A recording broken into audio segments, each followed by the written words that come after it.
This is Deepa Yadav. Welcome back to my YouTube channel. आज था MP1 रक्षक का पेपर, जो कि काफी सारे बच्चों ने इस पेपर को दिया होगा आज की डेट में। आज है 5 जून, सेकंड शिफ्ट का पेपर हो चुका है। उसी बेसिस पे कुछ क्वेश्चंस हैं जो आपके एग्जाम में पूछे गए हैं, तो वही मैं आपको बताने आई हूँ कि किस टाइप के क्वेश्चंस आपके एग्जाम में आ रहे हैं और क्या रहा पेपर का लेवल। तो वीडियो शुरू करने से पहले अगर आप मेरे चैनल पर नए हैं तो सब्सक्राइब कर लें और बेल आइकन को प्रेस कर दें, जिससे नोटिफिकेशन आप तक पहुंच जाए और आप डेली वीडियोस को देख पाएं। तो चलिए जानते हैं कि आज के सेकंड शिफ्ट में किस टाइप के क्वेश्चंस पूछे गए हैं। तो देखिएगा, जो फर्स्ट क्वेश्चन है वायुमंडल से, कि वायुमंडल में ऑक्सीजन का प्रतिशत कितना है, परसेंटेज पूछा गया है। ठीक है, तो वायुमंडल में 21% ऑक्सीजन है। पिछले कई शिफ्ट में पूछा गया था, नाइट्रोजन का पूछा गया था, और आज देखिए ऑक्सीजन का पूछ दिया है। ठीक है, नेक्स्ट है कि जब वर्षा जल का pH मान डैश से कम होता है तो इस प्रक्रिया को अम्लीय वर्षा कहा जाता है। तो यहाँ पे क्या है, pH मान जब 5 होगा तो 5 से कम होता है तो इस प्रक्रिया को अम्लीय वर्षा कहा जाता है। नेक्स्ट क्वेश्चन है कि हड्डी की कठोरता के लिए कौन से तत्व जिम्मेदार हैं, तो वो कैल्शियम और मैग्नीशियम है।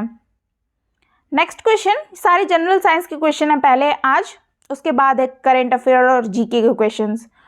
देखिए, व्यावसायिक शहद उत्पादन के लिए स्थानीय भारतीय जो मधुमक्खी किस्मों में से किसका उपयोग किया जाता है, तो वो एपिस सेरोना इंडिका, एपिस फ्लोरिया किया जाता है। इसका उपयोग करके मधुमक्खी का जो शहद, व्यावसायिक शहद का उत्पादन करते हैं।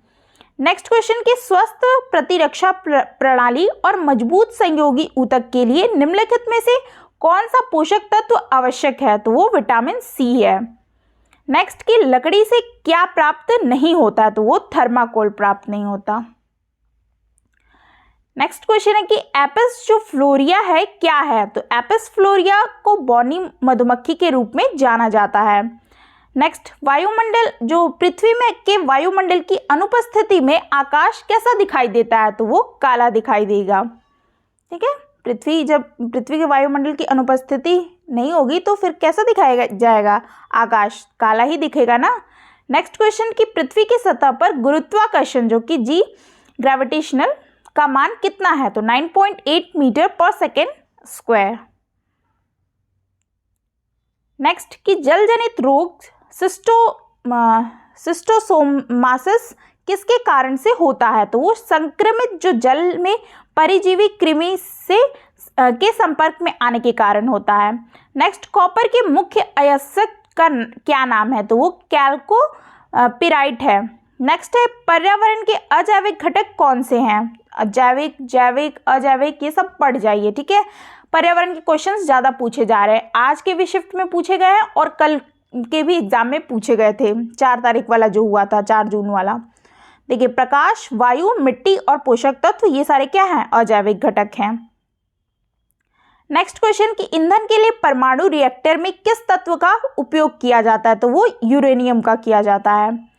एम किस तत्व का रासायनिक प्रतीक है, तो अमेरिशियम का है। इलेक्ट्रॉन और प्रोटॉन के समान तरंग दैर्ध्य जो है के लिए कौन सी भौतिक मात्रा समान होगी, तो वो संवेग होगी।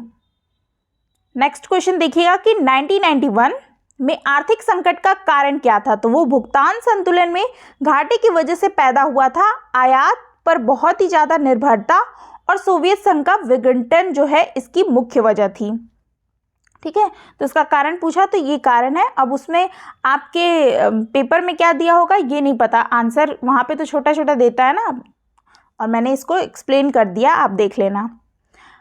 मध्य प्रदेश का प्रथम पुलिस संग्रहालय जो है कहाँ पर स्थापित किया गया, तो वो बैतूल में है। बैतूल के बारे में भी कुछ जान लेते हैं कि बैतूल जिले के रानीपुर ग्राम में प्रदेश के पहले पुलिस म्यूजियम का शुभारंभ हुआ, और ये इस म्यूजियम में पुलिस विभाग के गौरवशाली अतीत और ऐतिहासिक सामग्री के साथ ही जिले की आदिवासी संस्कृति की झलक भी दिखाई जा सकती है। तो मध्य प्रदेश का प्रथम पुलिस संग्रहालय कहाँ पर स्थापित किया गया, बैतूल में। ठीक है, तो एमपी से आपके क्वेश्चंस आ रहे हैं, अब जो एग्जाम हो रहे हैं उसमें 4 से 5 क्वेश्चन एमपी से पूछे जा रहे हैं। मैकटियन जो है किस देश के अंतरिक्ष स्टेशन का अंतिम मॉड्यूल है तो ये चीन का है। एकमात्र भारतीय अभिनेता जिन्हें एक प्रमुख ब्रिटिश पत्रिका एम्पायर द्वारा अब तक के 50 महानतम अभिनेताओं की अंतर्राष्ट्रीय सूची में शामिल किया गया तो वो है शाहरुख खान। तो ये देखिए लिखा है कि शाहरुख खान एकमात्र भारतीय अभिनेता है जिन्हें एक प्रमुख ब्रिटिश पत्रिका एम्पायर द्वारा अब तक के 50 महानतम अभिनेताओं की अंतर्राष्ट्रीय सूची में शामिल किया गया है। तो ये आज के शिफ्ट में ऐसे क्वेश्चंस पूछे गए थे। फिल्म फेयर अवार्ड भी सब पढ़ के जाइएगा, ठीक है, जिनके अभी एग्जाम होने वाले हैं। महमूद गवन किस साम्राज्य में प्रधान राज्य मंत्री थे? तो ये बहमनी साम्राज्य के थे। तो कुछ जान लेते हैं कुछ इंपॉर्टेंट पॉइंट कि महमूद गवन जो है बहमनी साम्राज्य से जुड़े थे। वह बहमनी सल्तनत में फारसी व्यापारी और प्रधानमंत्री थे। 1463 में उन्हें वाकिल ए सल्तनत के रूप में नियुक्त किया गया था और उन्हें ख्वाजा ए जहां और मलिक उल तुज्जुर की उपाधि दी गई थी। नेक्स्ट, आकर्टिक वृत्त किस गोलार्ध में है? तो वो उत्तरी गोलार्ध में है। कर्क रेखा और आकर्टिक वृत्त जो है उत्तरी गोलार्ध में स्थित है। आकर्टिक वृत्त दक्षिणी समशीतोष्ण क्षेत्र और आकर्टिक क्षेत्र के बीच है और अंटार्कटिक वृत्त पृथ्वी के दक्षिणी गोलार्ध में स्थित है। ठीक, तो आकर्टिक वृत्त से क्वेश्चन, ये ज्योग्राफी का क्वेश्चन है, स्टैटिक जीके। नेक्स्ट क्वेश्चन देखिए कि जल्लीकट्टू जो होता है, जल्लीकट्टू का संबंध किस राज्य से है? तो ये तमिलनाडु से। वहाँ पे आपका क्वेश्चन कुछ दिया था, स्टेटमेंट वाले क्वेश्चन थे कि इसमें से कौन सा गलत है या कौन सा सही है। वैसे तो मुझे क्वेश्चन समझ में नहीं आया तो इसलिए मैंने ये रखा कि जल्लीकट्टी जो है कट्टू का संबंध किस राज्य से है? तो वो तमिलनाडु से है। नेक्स्ट है कि महामंदी ग्रेट डिप्रेशन का कारण कौन सा देश है? तो वो अमेरिका है।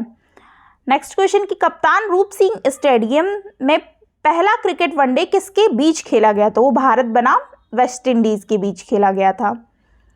देखिए उनके बारे में कुछ जान लेते हैं कि कप्तान रूप सिंह स्टेडियम ग्वालियर मध्य प्रदेश में एक क्रिकेट मैदान है। स्टेडियम ने 12 ओडीआई मैचों की मेजबानी की और पहला मैच 22 जनवरी 1988 को भारत और वेस्ट इंडीज के बीच खेला गया था।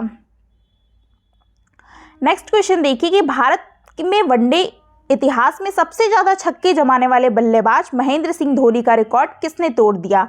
तो वो है रोहित शर्मा ने तोड़ दिया है। ठीक, नेक्स्ट क्वेश्चन, किशोर कुमार को कितने फिल्म फेयर पुरस्कार मिले हैं? तो वो है 8। तो मैं बता रही हूँ आपको फिल्म फेयर अवार्ड से सारे क्वेश्चंस पूछे जा रहे हैं तो इसलिए आप पढ़ के जाइए इसको। बेस्ट कौन है, बेस्ट एक्टर एक्ट्रेस जो भी है सब पढ़ के लीजिएगा। भीमबेटका शैलाश्रय किस पर्वत की तलहटी में स्थित है? ये विंध्य पर्वत की तलहटी में स्थित है। भीमबेटका जो शैलाश्रय मध्य भारतीय पठार के दक्षिण किनारे पर विंध्य पर्वत मतलब कि मध्य प्रदेश की तलहटी में स्थित है। अर्धसंघीय शब्द का मतलब क्या है? तो यह एक संघीय सरकार की विशेषता को एकात्मक सरकार के साथ जोड़ता है। केसी वेलर जो है ने कहा कि भारत का संविधान अर्धसंघीय है। इतने सारे क्वेश्चंस आपको मैंने बता दिए जो भी करंट अफेयर जीके से मुझे मिले थे और साइंस के क्वेश्चंस थे। और अब मैं बताऊंगी कि किस किस टॉपिक से कहाँ से क्वेश्चंस आए थे, वो आप ज़रूर पढ़ के जाइएगा जिनके आने वाले एग्जाम्स हैं।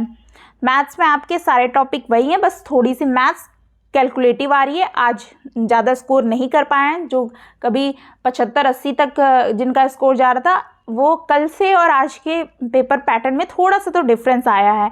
मॉडरेट टू टफ कह सकते हैं। इस तरीके से क्वेश्चन थोड़ा सा कैलकुलेटिव हो गया मैथ्स के क्वेश्चन। तो देखिए time work, speed, profit loss, CI, BODMAS, number series, simplification से चार क्वेश्चंस आ रहे हैं। डिविजिबिलिटी, रेशियो प्रोपोर्शनल क्वेश्चन जो भी है सब आ रहे हैं। सबसे मतलब एक एक दो क्वेश्चंस पूछे जा रहे हैं। नेक्स्ट हिंदी में आपकी बेसिक हिंदी आ रही है। शुद्ध शब्द, विलोम शब्द और मुहावरे, अलंकार, रस से सारे क्वेश्चंस बन रहे हैं। कारक से भी आ रहे हैं। ठीक है, इंग्लिश में वही synonyms, opposite word, parajumble, active passive, direct indirect भी आ रहे हैं, एक एक और वन वर्ड सब्स्टिट्यूशन। साइंस में बेसिक साइंस, स्टैटिक जीके में 3 से 4 क्वेश्चंस, करंट अफेयर में वही 4 से 5 क्वेश्चंस जो भी है। और बस इतना ही है। और मैंने आपको टॉपिक बता दिए, यहाँ से टॉपिक आ रहे हैं, आप पढ़ जाइएगा। ये सारे टॉपिक कॉमन हो गए हैं, इनसे आने ही आने हैं क्वेश्चंस। और मैंने जो एनालिसिस करवाया है उसके बेसिस पे आप तैयारी कर लीजिए। जो भी मैं बताते जाती हूँ उसको थोड़ा सा माइंड में सेटअप कर लीजिए कि हाँ इस तरह के क्वेश्चंस आ रहे हैं तो ये पढ़ ले। करंट अफेयर थोड़ा सा आ रहा है टफ, कहीं से भी पूछ दे रहा है तो वो थोड़ा बच्चों के लिए डिफ़िकल्ट हो जा रहा है। तो चलिए फिर, आपको आई होप अच्छा लगा होगा वीडियो, तो चैनल को सब्सक्राइब करें और वीडियो को लाइक करके ज़रूर जाएं। ऐसे ही मिलते हैं कुछ मेमोरी बेस्ड क्वेश्चंस के साथ। Thanks for watching.